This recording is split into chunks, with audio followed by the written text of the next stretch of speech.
ইউক্রেনকে পেছনে ঠেলে দিচ্ছে রাশিয়ার হামলা বলে মন্তব্য করেছেন ইউক্রেনের সেনাপ্রধান আলেকজান্ডার সিরস্কি। পূর্ব ইউরোপের এই দেশটি রুশ আগ্রাসন মোকাবেলা করেছে টানা 2 বছরের বেশি সময় ধরে এবং তার দাবি পরিস্থিতি আরও খারাপ হয়েছে রুশ হামলার মুখে ফ্রন্টলাইনে। ডেস্ক রিপোর্টে বিস্তারিত জানাচ্ছেন SKN রেশমা। ব্রিটিশ সংবাদ মাধ্যম বিবিসি রোববার 28 এপ্রিল রাতে এক প্রতিবেদনে এই তথ্য জানিয়েছে। প্রতিবেদনে বলা হয়েছে, ইউক্রেনের সামরিক বাহিনীর কমান্ডার ইন চিফ জানিয়েছেন, একাধিক রুশ হামলার মুখে ফ্রন্টলাইনে পরিস্থিতি আরও খারাপ হয়েছে। আলেকজান্ডার সিরস্কি বলেছেন, ইউক্রেনীয় বাহিনী পূর্ব দোনেৎস্ক অঞ্চলের বেশ কয়েকটি অবস্থান থেকেও সরে গেছে। ইউক্রেনীয় বাহিনী নতুন মার্কিন অস্ত্রের অত্যাবশ্যকীয় সরবরাহ পাওয়ার আগে রাশিয়ার জনশক্তি এবং আর্টিলারিতে তার শ্রেষ্ঠত্বের সুবিধা নেওয়ার চেষ্টা করছে।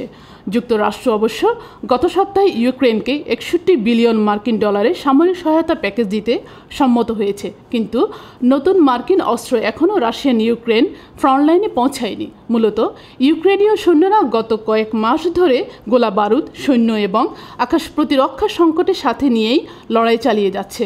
রোববার টেলিগ্রাম মেসেজিং সার্ভিসের একটি পোস্টে জেনারেল সিরস্কি বলেছেন, ফ্রন্টলাইন তথা সম্মুখ সমরের পরিস্থিতি আরও খারাপ হয়েছে।